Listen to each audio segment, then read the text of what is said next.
Hi guys, welcome back to my channel. So it would not be an Oztober fall series without some self-development videos, and I have filmed a few, so I will leave them down below. And you can also check out my fall series. I put everything together in a fall 2021 series. So I shared on my Insta stories that I was in a funk. Maybe I said I was in a rut, I don't know, but either one of those words does not even do how I felt justice, because it was just so bad and I let it go for so long. So just a quick story on that. Everyone warns you that your newborn is not gonna sleep and you're not gonna get sleep when you have a baby. No one warned me that that happens with 1-year-olds as well. My daughter is 1, and pretty much at like 11 months and on, now she's 14 months, she just like stopped sleeping. So I would be up sometimes from 2 a.m. until like 4, she would go back to sleep, and then she'd be up at 5:30 every single day. And in the beginning, I think I had so much adrenaline and was still able to make videos and still work on myself, and I think that it was just like, you know, you're a mom. Then it started to really affect my mental health. You know what they say about sleep, how important it is, but when it's literally taken from you, where you don't even have the option because your baby is up, it emotionally put me in a really bad place. And I kind of knew what needed to be done to start getting sleep again, but I was afraid to start the process, which was weaning her off breastfeeding. Long story short, I stopped breastfeeding at night, and now she sleeps through the night. And last night she did wake up once and then went back to sleep. So it's a big improvement. I started sleeping again, and I went on stories and I was like, I feel amazing. What I didn't realize is that all of that was catching up to me, that it wasn't just like, oh, now I have sleep, now I can be me again. It's like I got into bad habits and I got into a rut from not sleeping and a funk, and it affected my mental health. Whether you have a baby or not, I hope that you can relate in some way of just not feeling like yourself, or maybe you picked up some bad habits, or maybe you're just not where you want to be, or you're not focusing on your goals, you are feeling in a rut, or you're giving yourself a lot of excuses. I hope that this video can help you out. So really the premise to what I've been doing to get my life back and like feel good again, doing the work. I think a lot of us put off doing the work because we know it's literally that, it's work.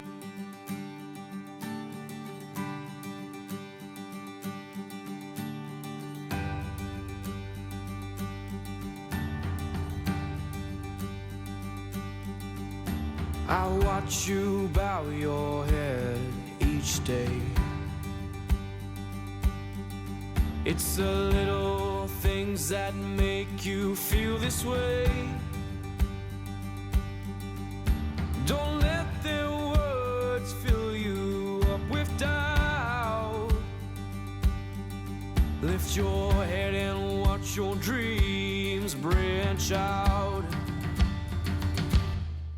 Don't you give up now. You have made your vows. You might not know how, but you will find the key. Feel your soul arise from that spark in your eyes.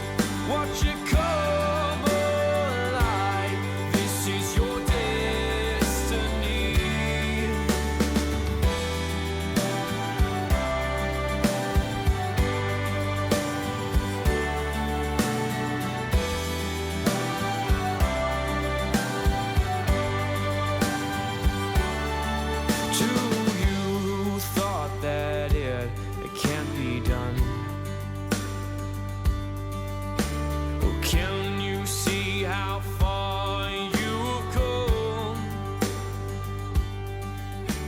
Oh, I love my haircut so much. So I'm actually getting it colored on Monday. So now I'm going to be styling it. But before I style it, I just wanted to say that like what I ask for when I get my haircut, and I know I put this on my stories. So if you already follow me on my stories, then this is like old news, but this is also part of like my small habits. It's actually a huge part of it, because I was telling my husband that like my mood is boosted and I feel good when I'm put together. This is my month, like now that I'm not breastfeeding and now that I'm sleeping, like this is my month where I'm putting myself first with my goals. Really quick, what I ask for when I get a haircut, as you can see, it's just a blunt cut. I do get a few layers, since you guys always ask, and the reason why I get layers is because when I do curl my hair, I like the way it looks like all flippy, and I ask for a blunt cut because I like my ends. Like, see, I drew this diagram on Instagram because I'm actually crazy, but see how my hair goes like this,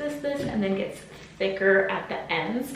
That's what I personally like. So what people would do is they'd give me all this volume up here, and then my hair would be like thin at the end. So I'd have, see this, volume here, thin end. Now we're going to style it. So I just had her rough dry it, and I'm gonna show you how I style it. So I use a couple different things. So the first is the new Bondi Boost blow dry brush. This is amazing for anybody like myself who does not know how to round brush your hair. And also, this is a lot faster. And this video is in collaboration with Bondi Boost. They're actually gonna give you guys 20% off, so I will leave my code and everything down below. And to give it that salon look, I do use a hair oil. So this is also by Bondi Boost, and I love this hair oil because it's really light. Like, you just need one pump, and it goes right at the ends. And then I also like a silk scrunchie, and you're gonna see that I'm gonna do like a twisty thing. The best way to use blowout brush is have your hair 80 to 90% of the way dry. I think the most important thing is get your scalp dry, because this is more about blowing it out than getting your scalp dry. It also does have different speeds. I do the highest speed because I have thick hair, but basically I just brush through my hair. For me, I'm busy. I like to do this quick. I like to keep it nice and simple, and that's all I do.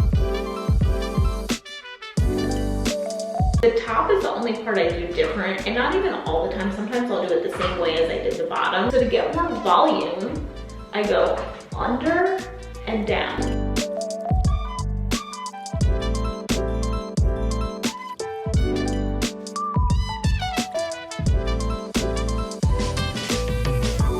What I like to do is I like a bouncy blowout, like when you get a hair salon blowout. So while it's still hot, I twist it. And you could use a clip at the bottom. I'm just not sure if that would make marks. So what I do is, once I'm done with one side, and I use my silk scrunchie, that way it doesn't create any kind of mark or bend. And it's not gonna hold in super tight, but that's kind of the point. Like, it just kind of gives it like that effortless, and I just kind of put it back there, and then I work on the top. Then you get this like nice, healthy blowout look. But anyway, if you guys wanna check it out, use my code SamOzCurl20 for 20% off.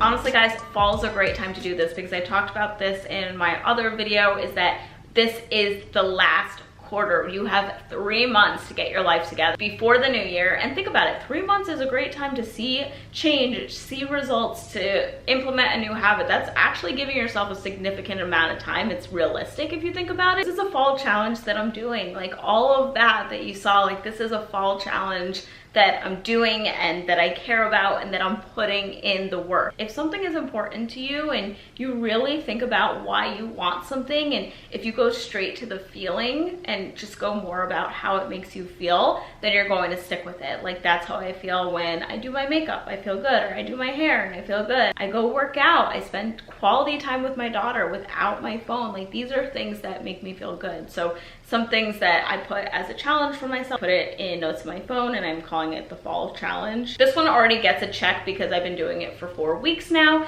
but a consistent workout schedule. I joined personal training, replace a meal with a smoothie. Smoothies make me feel good, they make me feel energized, and while the weather is still amazing and not super cold yet, I'm like, why not? The daily water challenge. When you're drinking more water, you feel good. It's also one of these things where, like, if you didn't do anything else, like maybe you skipped your workout or you didn't eat the healthiest, when you do your daily water challenge, or you come up with like how much you want to drink, you feel good. Like, you feel like you did something. And that's very important to me, and I think part of my personality, and everyone has to figure out like what works for them and triggers for them, what makes them feel good. But for me, it's like feeling accomplished, I guess, is important to me. When I make my bed or check off things on my to-do list, it makes me feel accomplished. And that's what the water challenge does, that no matter what I did in a day, I can say like, okay, well, I drank my water. Personal connection. So I think that when you are a mom and you're in this like very busy young toddler stage, so 12 months and on, it could be very isolating because I'll say no to a lot of things. Like, our friends wanted to go out and get drinks, and it was around Violet's bedtime, and we don't have a sitter for nighttime. And I'm just like, I can't bring her because it's around her bedtime. It'll mess up the sleep schedule. So also I want to be here for her night routine, and I want her to have that consistency. So it's that too. You want to put so much love and effort into your baby that you start to neglect other relationships in your life. So that's something else that is very important to me, and like setting up date dates and like day fun things. It makes me feel great. Like I got off the phone with one of my friends, so we were like laughing and talking the whole time, and even though we were on the phone and we weren't like in person, it's still that personal connection. Working, laundry, cooking, your kid. Like you also need to have personal relationships and connections, and that is so good for your mental health and for your confidence and just feeling good.